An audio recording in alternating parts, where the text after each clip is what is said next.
हमारे लिए तो यही है, जिस दिन मैं आपका नाम नहीं लेता हूँ और सुमिरन नहीं करता हूँ, इससे बड़ी विपत्ति मेरे लिए और कुछ नहीं। बता रहे हैं कि दुख से भगवान अगर प्राप्त होते हैं तो मुझे वही दुख चाहिए कन्हैया। दुख में मत घबराना पंछी, ये जग दुख का मेला है। दुख में मत घबराना पंछी, ये जग दुख का मेला है। चाहे भीड़ बड़ी अंबर पे, उड़ना तुझे अकेला है। चाहे भीड़ बड़ी अंबर पे, उड़ना तुझे अकेला है। दुख में मत घबराना पंछी, ये जग दुख का मेला है। चाहे भीड़ बड़ी अंबर पर, उड़ना तुझे अकेला है। चाहे भीड़ बड़ी अंबर पर, उड़ना तुझे अकेला है।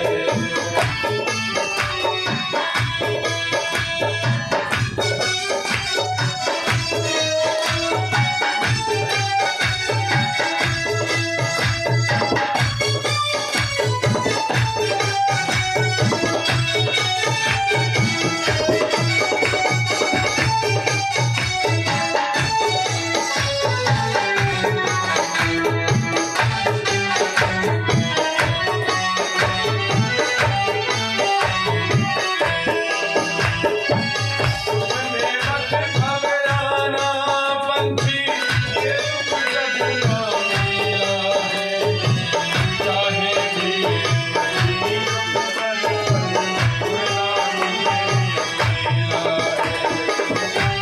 भीड़ बड़ी अंबर पे,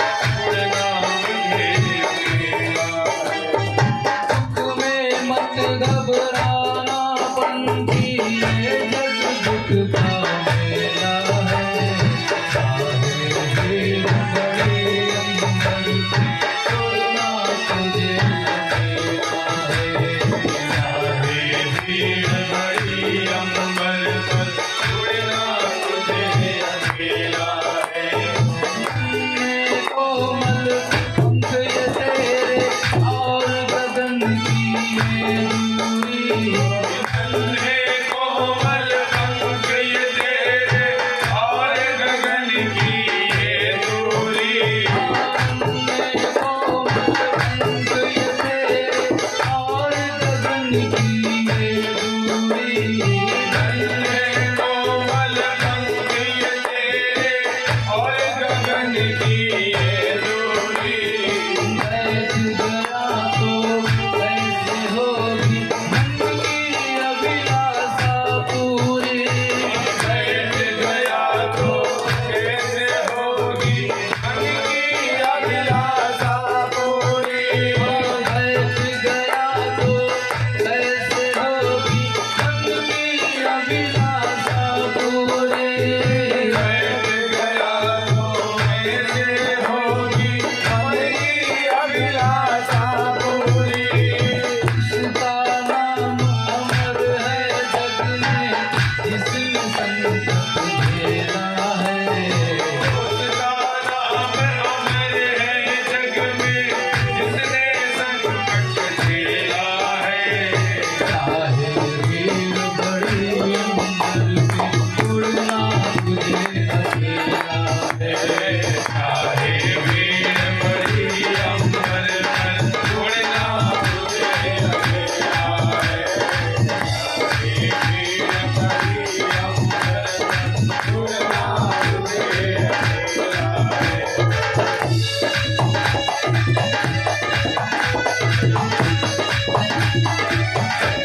विपदो नैव विपदः संपदो नैव संपदा विपदः विस्मरणं विष्णु संपत् नारायण स्मृति। कन्हैया, विपत्ति जो होती है ना वो शाश्वत नहीं होती, निरंतर विपत्ति ही रहेगी हमारे ऊपर, ऐसा नहीं। और जिसको हम संपदा मानकर बैठे हैं वो संपदा भी हमारी रहेगी, वो भी निश्चित नहीं है। और सबसे बड़ी विपत्ति क्या है? बोले विपदः विस्मरणं विष्णु, भगवान नारायण के नाम को हम अगर भूल जाएं, इससे बड़ी विपत्ति और कुछ नहीं है। इसलिए भगवान के नाम का सदैव ध्यान देना चाहिए। भगवान ने कहा कि देखो बुआ, मैं आपको दुख का आशीर्वाद तो नहीं दे सकता, लेकिन आपकी भक्ति ऐसे ही निरंतर बढ़ती रहे, ऐसा आशीर्वाद जो है भगवान ने दिया। और उस दिन भगवान रुक गए, और जब रुक गए तो रात्रि में देखते हैं कि युधिष्ठिर भैया के घर में दीपक जल रहा है, और वह एक दीवार की तरफ खड़े होकर के रो रहे हैं। कन्हैया करके बोले, क्या हुआ भैया, आप इतने दुखी क्यों हो, क्यों रो रहे हो? बोले, कन्हैया मैं राजा बनने के चक्कर में पता नहीं कितने निरपराध लोगों का वध कर दिया। जिनका कुछ अपराध नहीं था वो बेचारे भी मारे गए। नहीं चाहिए मुझे ऐसा राज्य जो सबों पर प्राप्त हो। बोले, भैया ये जो कुछ हुआ था ना, ये सब होनी थी। अब युधिष्ठिर जी मान नहीं रहे हैं और भगवान उनको वही गीता का ज्ञान दे रहे हैं जो गीता का ज्ञान अर्जुन को युद्ध के समय दिया, लेकिन उनकी समझ में नहीं आ रहा है। अब बोले, समझ में क्यों नहीं आ रहा है? बोले, समझ में इसलिए नहीं आ रहा, जब तक सुनने वाले के प्रति हमारा विश्वास नहीं होगा तब तक उसकी बातें समझ में नहीं आएगी। अर्जुन ने कहा कि आप मेरे गुरु हो, मैं आपका चेला हूं, तो गुरु की बातें चेला को समझ में आती है, चाहे चेले की अवस्था अधिक हो या कम हो। उसी प्रकार से अब देखें कि मेरी बातों का असर भैया के ऊपर नहीं हो रहा है और उन्होंने सोचा कि हमारा जो प्रिय भक्त भीष्म पितामह है, अभी उसका भी तो जाने का समय आ गया है, चलकर उसको दर्शन देता हूँ और वही इनकी जो है समस्या का समाधान भी कर देंगे। कन्हैया पांडवों के साथ द्रौपदी को लेकर के आते हैं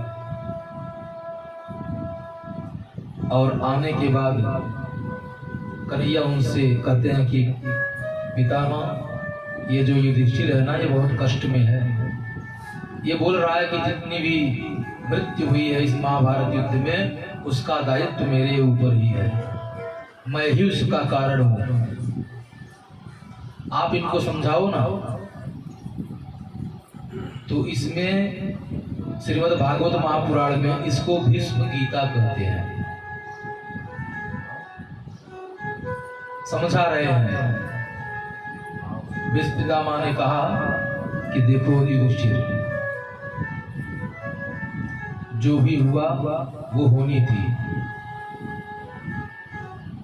बोले, कभी भी दान धर्मान राजधर्मान मोक्ष धर्मान विभागशः, दान धर्म का पालन करना चाहिए और इसका पालन दुर्योधन ने नहीं किया, इसलिए वो नष्ट हो गया। और राज्य का जो धर्म है उसका भी पालन करना चाहिए। राज्य का धर्म यह है कि आपकी राज्यसभा में अनैतिक कोई कार्य न होने पावे। अगर आप सक्षम हो तो आप जो है कोई भी गलत कार्य वहां पर न होने दे अपने राज्य में, और सक्षम अगर आप नहीं हैं तो आंख बंद करके वहां से हट जाओ। राजधर्मान की बात सुन करके द्रौपदी बगल में खड़ी थी और हंसने लगी। पितामह ने कहा, क्या हुआ बेटी, तू हंस क्यों रही है? बोले, कुछ नहीं पितामह, ऐसे ही हंसी आ गई। बोले, नहीं बेटा, कुलीन पवित्र और अच्छे घर की जो स्त्रियां होती है ना, वो बिना कारण हंसती नहीं, कहीं पर भी तुम्हारी तरह ऐसे हंसेगी नहीं, और अगर हंसेंगी तो कुछ ना कुछ कारण होगा। क्या कारण है बताओ ना। बोले, पितामह देखिए, बुरा न मानिएगा, आपका ये ज्ञान उस दिन कहाँ चला गया था जिस दिन दुष्ट दुशासन मेरे केस को पकड़ करके राज्यसभा में लेकर आया, और उस समय मैं रजस्वलावस्था में थी। ऐसी स्त्री का तो स्पर्श भी आप लोग नहीं करते, और मुझे राज्यसभा में, भरी राज्यसभा में लाया गया, और राज्यसभा में लाने के बाद मैंने सबसे, जितने भी वहां पर योद्धा थे, सबसे हमने जो है जाकर के कहा, और पितामह आप भी वहां पर थे और आपसे भी मैंने निवेदन किया था और उस समय आपने कुछ नहीं कहा। ये तो धन्य है कन्हैया जिसने आकर के मेरी रक्षा कर दी थी, नहीं तो उस दिन तो मैं राज्यसभा में जो है नग्न हो ही जाती। आप भूल गए वो दिन, और मुझे नहीं लगता कि अगर आप एक बार बोल देते कि दुष्ट दुर्योधन दुशासन छोड़ दो द्रौपदी को, अगर नहीं छोड़ोगे तो मैं तेरा वध कर दूंगा, इतनी हिम्मत उनकी नहीं थी कि मुझे स्पर्श कर लेते पितामह। उस समय मैं इतनी असहाय थी कि मैंने जो है सबसे निवेदन किया और किसी ने नहीं सुना, और जब किसी ने नहीं सुना तो मैंने आत्मरक्षा अपने हाथों से की। पितामह, मैंने अपनी रक्षा अपने हाथों से करना प्रारंभ किया। दुशासन जब मेरे चीर को खींचना प्रारंभ कर दिया तो मैं छत्राणी की पुत्री थी, इसलिए मैं अपनी रक्षा अपने हाथों से कर रही थी, लेकिन दुशासन के पास बहुत बल था और मैं अपनी रक्षा करने में सक्षम नहीं थी। और जब मैंने देखा कि इस सभा में जितने लोग एकत्रित हैं और कोई मेरी रक्षा नहीं कर सकता और मैं भी अपनी रक्षा करने में सक्षम नहीं हूं, सो मैंने दोनों हाथ उठा दिया ऐसे, और हाथ उठाने के बाद मैंने कहा क्या, हे कृष्ण द्वारिका वासिन क्वासी क्वासी यादव नंदन कौरवे परिभूता मां न जानामि केशवम्। कन्हैया, क्या तुझको दिखता नहीं क्या, आज ये जो तेरी सखी है ना, इसकी राज्यसभा में जो है इसके सम्मान के साथ खिलवाड़ कर रहे हैं ये कौरव वंश और पांडव वंश, ये दोनों मिलकर कर रहे हैं। क्या तुझे दिखाई नहीं देता? ये देखना था कि कन्हैया की दोनों आंखें सजल हो गई, भगवान रोने लगे और प्रभु ने तुरंत सुदर्शन को आज्ञा दिया, जाओ उन पांचों पांडवों का वध कर देना। ऐसे पति के रहने से क्या मतलब है जो अपनी पत्नी की रक्षा न कर सके। भगवान बताते हैं कि यत्र नार्यस्तु पूज्यन्ते रमन्ते तत्र देवता, जहाँ नारियों की पूजा होती है वहां देवता रहते हैं। ये दुष्ट पांडव आज इस द्रौपदी की रक्षा क्यों नहीं कर रहे हैं? ऐसे पांडवों का सर काट देना सुदर्शन, जा तो। और सुदर्शन वहां से बड़ी तेजी से चला तो मैया ने, रुक्मिणी मैया ने रोका, सुनो सुनो, आपको क्या अच्छा लगेगा कि सुदर्शन जाकर पांडवों का वध कर देगा और आपकी जो मित्राणी द्रौपदी है वो विधवा हो जाएगी, और जब वो सफेद वस्त्रों में आपके समक्ष आएगी तो क्या आप देख पाओगे क्या? इतना कहना था कि भगवान रोते हुए सुदर्शन को वापस करते हैं और भगवान स्वयं वस्त्रावतार लेकर वहां प्रकट हो जाते हैं और प्रकट हो जाते हैं। फिर दुशासन खींचता रहता है, बोले खींच कितना खींचेगा तू, देखता हूं तेरे अंदर कितनी शक्ति है। और जब द्वारिकानाथ वहां पर आए तो द्रौपदी ने दोनों हाथ को जोड़ लिया और बोली इतना विलंब कर दिए। तो भगवान ने कहा पगली तूने ही विलंब कराया। बोली मैंने कैसे विलंब करा दिया? तो भगवान कहते हैं कि मैं तो तेरे हृदय में ही बैठा था, लेकिन तुमने क्या कहा कि हे द्वारिकानाथ, हे द्वारिकावासिन, हे द्वारिकाधीश, क्या आपको दिखाई नहीं देता? तो मुझे तो तेरे हृदय से निकल कर द्वारिका जाना पड़ा और फिर द्वारिका से आने में जो समय लगा यही समय था। और इतने समय में जो तुझे कष्ट हुआ उसके लिए मैं क्षमा याचना करता हूँ, ऐसा भगवान ने द्रौपदी से कहा। और प्रभु ने ऐसी लीला रची कि नारी बिच सारी है कि सारी बिच नारी है, नारी की सारी है कि सारी की नारी है, नारी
श्रीमद्भागवत महापुराण की जय। पितामह ने कहा, बेटी तुझको क्या लगता है मैं बाणों की सैया पर लेटा हूं तो मुझे सुख प्राप्त हो रहा है क्या? हजारों बिच्छू मिलकर के डंक मारे, उतना कष्ट मुझे एक तीर लगने से हो रहा है और मुझे अनेकों तीर लगे हैं। सोचो मैं कितनी वेदना को बर्दाश्त कर रहा हूँ, कितने कष्ट में हूँ मैं। जानती हो यह क्यों है? बोले क्यों? बोले ये इसीलिए है कि उस दिन मैंने उस दुर्योधन का अन्न खाया था, इसीलिए मेरा भी मन दूषित हो गया। इसीलिए हमारे यहाँ पर कहते हैं कि अन्न सबका नहीं खाया जाता, जैसा खाओ अन्न वैसा होवे मन, और जैसा पियो पानी वैसी होवे वाणी। तो बेटा ये जो कष्ट मुझे हो रहा है ना, ये उसी का प्रायश्चित मैं कर रहा हूँ, और नहीं सामर्थ्य किसी में इतना नहीं कि जो मुझे मार दे। मुझे इच्छित मृत्यु का मैं जब चाहूं तब मरूंगा। आज भी अगर मैं चाहूं तो उठ के खड़ा हो सकता हूं पुत्री, लेकिन मेरे समक्ष इतना बड़ा अपराध हुआ था और मैं उस समय बोल नहीं पाया था। ऐसे शरीर को रखना मैं अधम समझता हूं।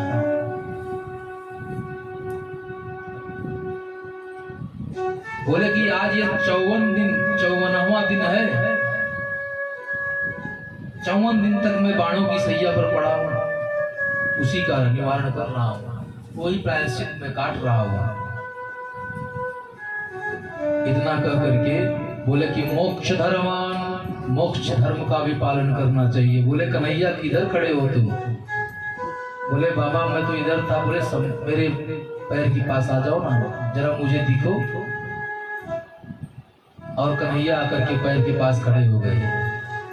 बोले बाबा बोलो क्या बात है? बोले जब तक मेरा प्राणांत ना हो जाए ना, तब तक तुम ऐसे ही खड़े रहना। कन्हैया ने कहा अच्छी ड्यूटी लगा दी भैया, इच्छित मृत्यु का वरदान इनको प्राप्त है, पता नहीं कब जाएंगे और कब ये जाएंगे, मुझे किसके बाद वारी क्या जाऊंगा। अच्छी ड्यूटी लगा दी बाबा आपने। तो पितामह ने कहा, भीष्म की स्तुति गाई, बड़ी सुंदर स्तुति है यह। कहते हैं कि प्रभु मेरी एक पुत्री है और मैं उसका विवाह करना चाहता हूँ। कन्हैया ने कहा बाबा अरे मैं जानता हूँ आपका विवाह नहीं हुआ था, और जब विवाह नहीं हुआ तो पुत्री कहाँ से पैदा हो गई आपको? बोले जो मेरी बुद्धि है ना, यही मेरी पुत्री है, और मेरी पुत्री के योग्य कोई वर नहीं मिल रहा था, कोई लड़का नहीं मिल रहा था, आज मिल गया है। तो मैं चाहता हूँ कि आपके साथ अपनी पुत्री का विवाह करा दूं। और सूर्य भी उत्तरायण आ गए हैं, मैं भी अपने प्राणों को त्याग दूं। भगवान खड़े हैं। बोले ऐसे मुंह लटका कर क्यों खड़े हो कन्हैया? बोले क्या करूं बाबा, आपने ऐसी ड्यूटी लगाई है जिससे मेरा मुंह अपने आप लटक गया है। बोले ऐसा लटका हुआ मुंह देखने के लिए मैंने आपको थोड़ी ना बुलाया, जरा हंसो ना, हंसता हुआ स्वरूप मैं देखना चाहता हूँ। श्री भगवान हंसने लगे। बोले आज आप मुझे बहुत अच्छे लग रहे हो प्रभु। मुझे बात वह याद आ गई कि आपने संकल्प लिया था कि एक तरफ मेरी नारायणी सेना रहेगी महाभारत के युद्ध में, और एक तरफ मैं अकेला रहूंगा, और जब तक महाभारत का युद्ध चलेगा तब तक मैं अस्त्र नहीं उठाऊंगा, अस्त्र शस्त्र को मैं स्पर्श भी नहीं करूंगा। याद है ना कन्हैया आपको? बोले हाँ बाबा याद है। बोले तब तो वो दिन भी याद होगा। बोले कौन सा? बोले जिस दिन मैं युद्ध के लिए उतरा था,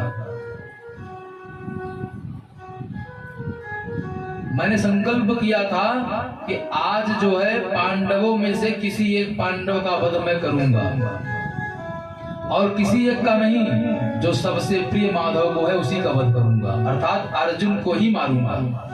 और अगर अर्जुन मर गया तो पांडव हार जाएंगे।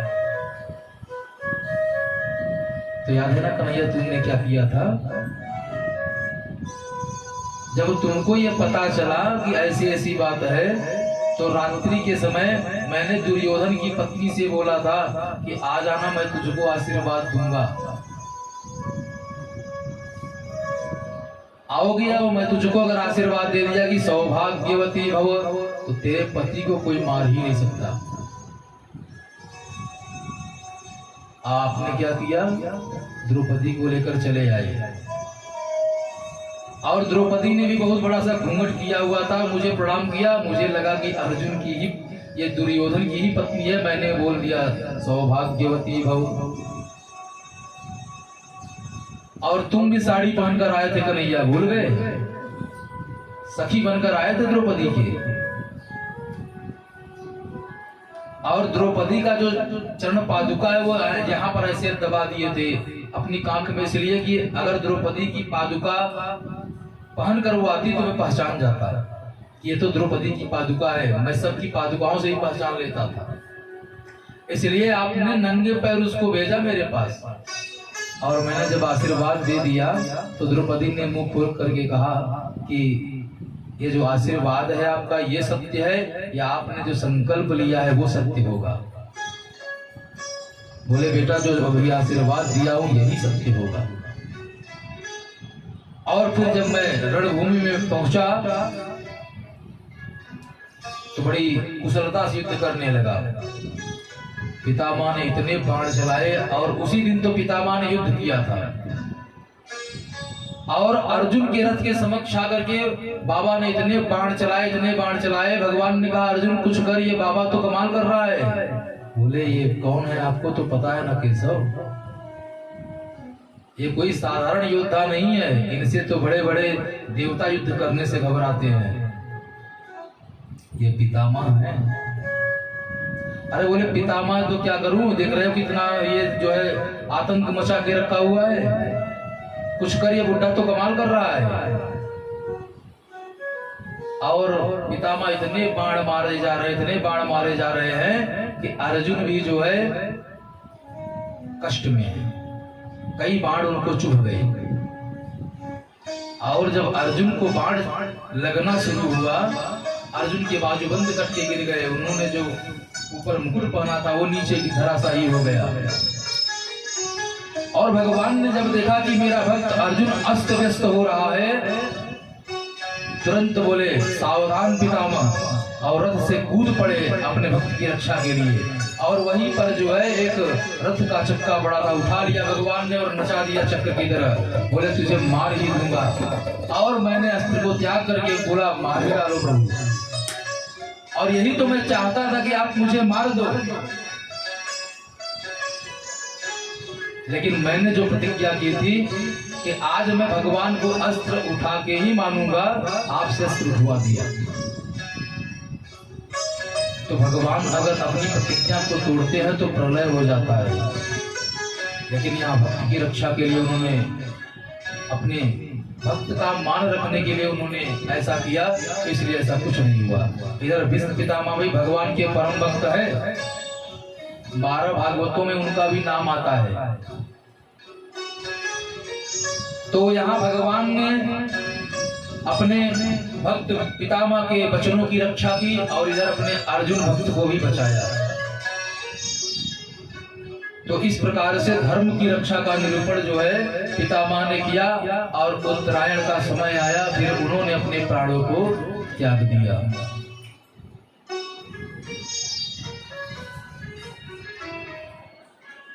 कहते हैं कि अर्जुन,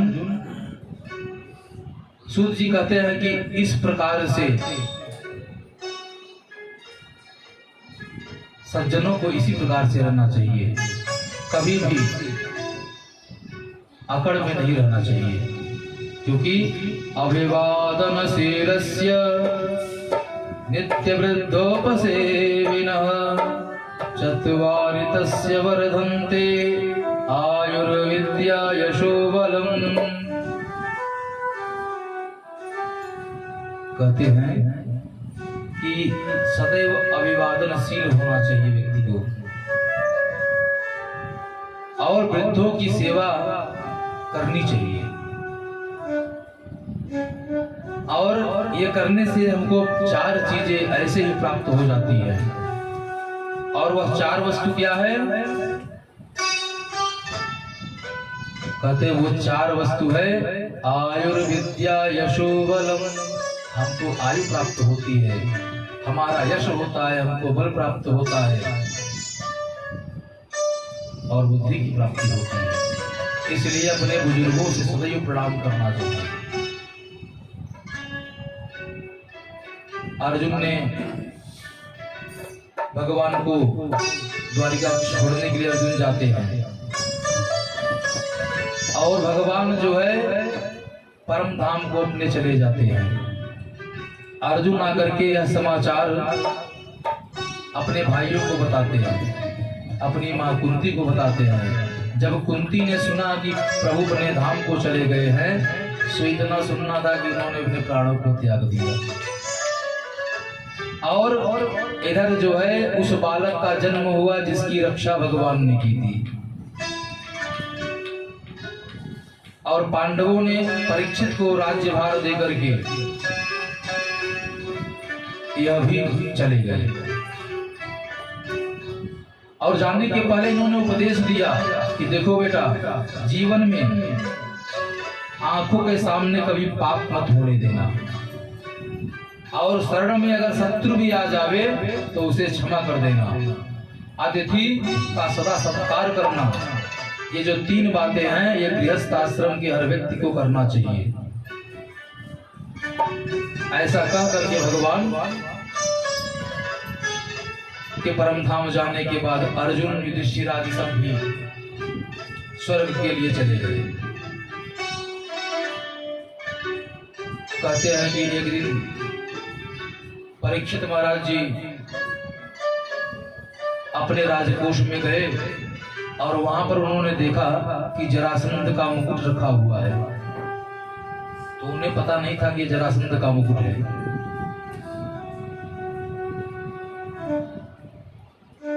और वही धारण करके जंगल में चले गए। और जब जंगल में जाते हैं तो वहां उन्होंने देखा कि एक बैल है और वह एक पैर पे खड़ा है, और एक काला काला आदमी जो है उसके एक पैर को भी तोड़ना चाहता है। ये बैल और कोई नहीं, ये बैल धर्म है। बोले सतयुग में इस धर्म के 4 पैर थे। पहला था सत्य, दूसरा था दान, तीसरा दया, और चौथा था पवित्रता। बोले जो है सतयुग में पवित्रता चली गई, और त्रेता में दया, द्वापर में दान, और कलयुग में केवल एक पैर बचा हुआ है धर्म का, और वो है सत्य।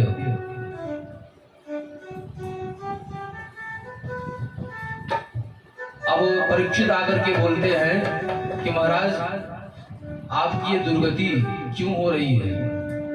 बोले भैया, अगर वेदांत के बारे में बोला जाए तो कौन काऊ सुख दुख कर दाता, निज कृत कर्म भोग शब भ्राता। कोई किसी को ना तो दुख देता है और ना ही सुख देता है, अपने कर्मों का भोग लोग भोगते हैं। और यही सूत जी महाराज के शब्दों में व्यास जी महाराज लिखते हैं, कह रहे हैं कि हम जो जीवन में पुण्य करते हैं और जो पाप करते हैं वो हमारे साथ जाता है। पुण्य हमारे द्वारा जो किया जाता है वो हमारा साथ देता है, और जो हमसे पाप कर्म होता है वह भी हमारे साथ ही जाता है। ना भुक्तम क्षीयते कर्म जन्म कोटि शतैरपि, अवश्यमेव भोक्तव्यम कृतं कर्म शुभाशुभम शुभ और अशुभ कर्मों का भोग तो हमको भोगना ही पड़ता है, और पाप किसी का बाप नहीं है जो छोड़ देगा। इसलिए हो सकता है कि मुझसे कुछ ऐसी गलतियां हुई हो जिसके कारण मेरा ये दुर्दशा हो रहा है। अब जो है कलयुग को परीक्षित जी ने कहा कि देख, इनको छोड़ दे और ये हमारे राज्य में है, अगर नहीं छोड़ोगे तो मैं तेरा वध कर दूंगा। मैं गुड़ाकेश अर्थात मैं अर्जुन का पौत्र हूँ, अर्जुन का नाती हूँ, वही अर्जुन जिन्होंने बड़े बड़े योद्धाओं को महाभारत युद्ध में मारा था। कलयुग चरणों में गिर गया। परीक्षित बोले कि ऐसा है, मेरे राज्य को तू छोड़कर चला जा। बोलता है कि महाराज, इस पूरे ब्रह्मांड में आप ही का तो राज्य है, जाऊं कहां? कुछ स्थान अगर आप मुझे दे देते तो बड़ा अच्छा था। बोले ठीक है, स्थान तुमको देता हूं। द्योतम पानम श्रेयस्सूना यत्रा धर्मश्चतुर्विध। कह रहे हैं कि जुआ जहां पर खेला जाता हो उस जगह पर जो है आपको रहना है। जुआ जहां खेला था यहाँ चला जाके देखकर लोग मस्त रहते नहीं। बोले दूसरा स्थान आपको देता हूं मदिरा पान का, जहां मदिरा लोग पीते हो वहां पर भी आप रहना। पर स्त्री का गमन जहां पर होता हो ऐसी जगह आपको स्थान देता हूं। चौथा स्थान आपको बड़ा ही सुंदर दे रहा हूं। बोले क्या? बोले जहां प्राणियों की हिंसा होती हो, जहां प्राणियों को मारा जाता हो ऐसी जगह पर। बोला महाराज, स्थान तो आपने बड़ा ही सुंदर दे दिया मुझे, अब 4 कमरे का जो घर आपने दिया है, अगर कोई सम्मानित व्यक्ति आ जाएगा तो कैसे बैठाऊंगा? एक आध कमरा तो अच्छा होना चाहिए ना, कि कोई हमारा मेहमान आ जाए और बैठे तो बोले बाबा कितना अच्छा कमरा इन्होंने बनाया है। आपने जितना भी स्थान दिया है एक भी सुंदर स्थान नहीं महाराज, एक आध तो दे दो। बोले अच्छा, तो आप सोने में भी वास करो, चलिए आप सोने में बैठ जाना। कलयुग सोचने लगा कि अगर ये सोने में वास करने के लिए नहीं देते तो मेरा प्रभाव इनके ऊपर कैसे पड़ता। अब इन्होंने जो सोने का मुकुट पहना हुआ है इसी पर बैठता हूँ, सोई जाकर बैठ गया। अब बोले कि भैया सोना जो होता है, भगवान कृष्ण गीता में कहते हैं कि धातु नाम अस्मि कांचनम, धातुओं में क्या हूँ? सोना हूँ। इधर भगवान कह रहे हैं कि धातुओं में मैं सोना हूँ, इधर कलयुग भी सोना में आकर के बैठा हुआ है। मतलब बोले भैया जो मेहनत करके धर्म करके अर्जित किया गया सोना है उसमें तो भगवान रहते हैं, लेकिन जो पाप से कमाया हुआ सोना है उसमें तो कलयुग ही वास करता है, उसमें भगवान कहाँ आएंगे। इसलिए हमारे यहाँ एक बात कही जाती है, सोना का खोना भी जो है, सोना का खोने से भी हमको पाप लगता है और इसको प्राप्त करने से भी पाप लगता है। जो पाता है उसको भी कष्ट मिलना निश्चित है, जो जिसका खोता है उसका भी। तो कह रहा है कि ये जो पाप का सोना है इसमें जो है कलयुग वास करता है। और कलयुग महाराज जी आकर के परीक्षित के सर पर बैठ गए। बोले अर्थात जो सोने का मुकुट पहना हुआ था उन्होंने, तो वो कैसा था? बोले वो ऐसा ही था, जरासंध का था ना, उसने अधर्म से कमाए हुए सोने से मुकुट को बनाया था और आकर उसमें कलयुग बैठ गया। राजा एक जंगल में गए और वहां पर समीक मुनि के आश्रम में पहुंचे तो उन्हें बड़ी जोरों से भूख और प्यास लगी थी, और देख करके बोले कि राजन बड़ी जोरों से भूख और प्यास लगी है, जरा जल तो पिला दो, कुछ तो खिला दो। और बाबा की तो समाधि लगी हुई है। बोले कुछ लोगों की ऐसी आदत होती है कि घर में कोई आएगा तो समाधि लगा लेते हैं। भैया दादाजी कहाँ है? अरे पूजा घर में है, समाधि है, पूजा कर रहे हैं, जप कर रहे हैं। और दादाजी का भी ध्यान रहेगा, ऐसे ऐसे करके देखते रहे कब वो जाए। चला गया क्या वो? बोले हाँ हाँ चले गए। तो ऐसी ही समाधि हो सकती है, इसकी भी लगी हो, मुझको देखकर आंखें बंद कर लिया हो, जटाजूट तो रखा ही है। ऐसा क्यों सोच रहे हैं? परीक्षित धर्मात्मा थे, लेकिन सोच इसलिए ले रहे हैं कि क्योंकि कलयुग उनके ऊपर आकर बैठ गया है। बोला अच्छा ऐसा करता हूँ, इनकी परीक्षा ले लेता हूँ। तो एक मरा हुआ सर्प वहीं रास्ते में था, ला करके समीक मुनि के गले में लपेट देता है और लपेट करके जो है यह बोलता है कि अगर इनकी समाधि अच्छी रही, ओरिजिनल समाधि अगर लगाकर बैठे हुए हैं, वास्तव में समाधि लगाकर बैठे हैं, इनको पता ही नहीं चलेगा। लेकिन अगर इन्होंने जो है नाटक किया है तो सर्प मरा हुआ है, ये तो मैं जानता हूँ, इनको थोड़ी ना पता होगा सर्प मर गया है। ये बुद्धि कहाँ से आ रही है? कलयुग। और उनके गले में सर्प डाल दिया तो उनकी तो वास्तविक समाधि थी, उन्हें पता ही नहीं चला।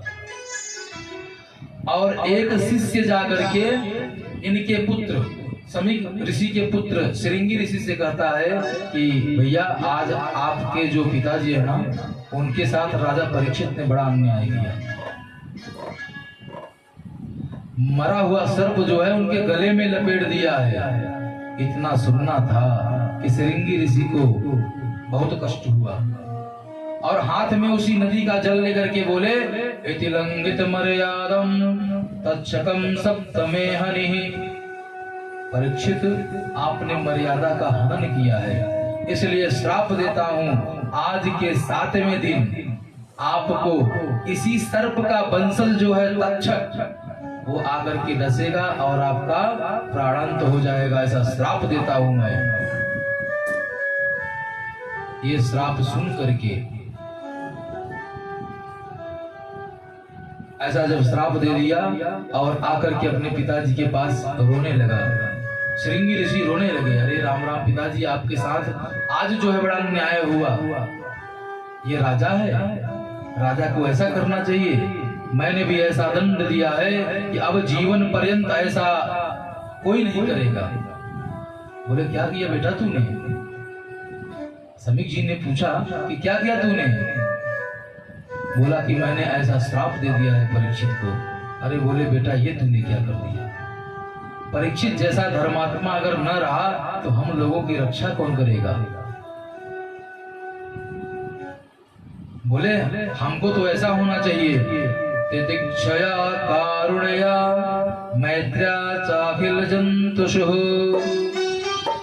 समत्वेन च सर्वात्मा भगवान संप्रसीदति। हमको तो करुणा का सागर होना चाहिए बेटा। आज तूने श्राप दे करके परीक्षित को ये बहुत गलत किया, ये तूने अपराध कर दिया बेटा।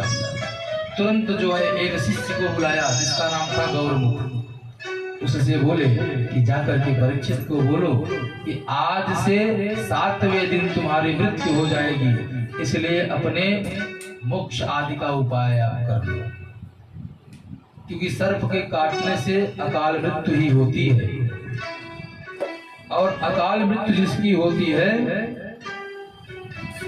वो प्रेत बनता है।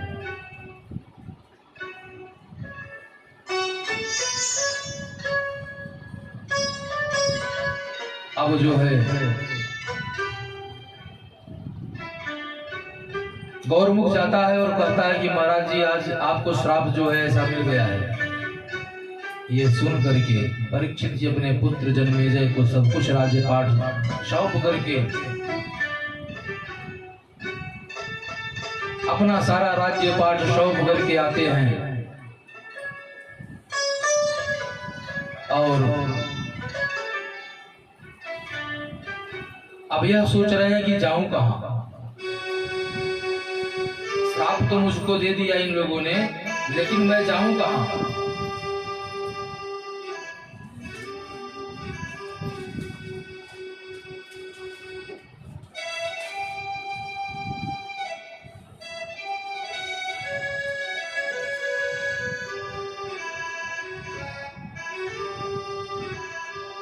आते हैं परीक्षित जी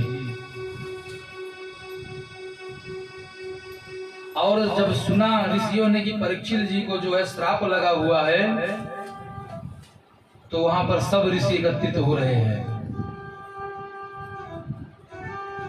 और परीक्षित जी का आगमन शुभ ताल में हुआ।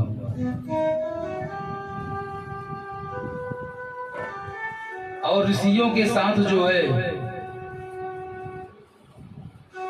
सुखदेव महाराज जी का भी आगमन होता है।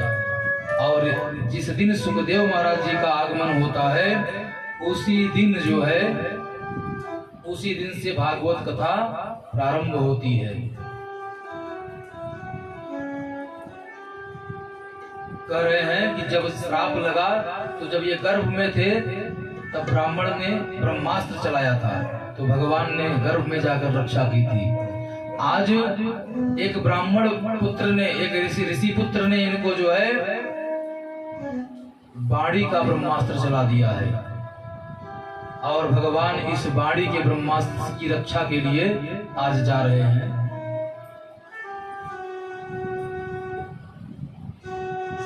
करें तत्राभवत भगवान व्यासपुत्रो दीक्षया।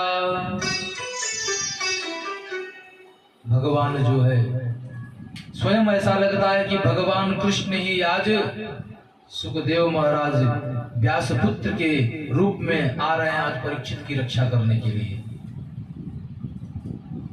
और जैसे ही परीक्षित के समक्ष आकर के राजन बैठते हैं ये सुखदेव महाराज जी, तो सब ऋषियों ने कहा कि परीक्षित जी ये ज्यादा समय तक रुकने वाले संत नहीं है, इनसे कुछ ऐसा पूछ लो कि ये 7 दिन तक रुक जाएं, और अगर ये रुक गए तो तुम्हारी मुक्ति कंफर्म है।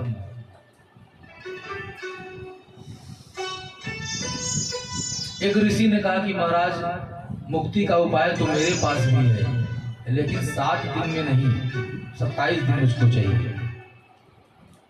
और यहाँ पर सुखदेव जी के पिताजी, दादाजी, परदादाजी सब बैठे हुए हैं, और किसी को ये नहीं सूझ रहा है कि कैसे 7 दिन में मुक्ति होगी।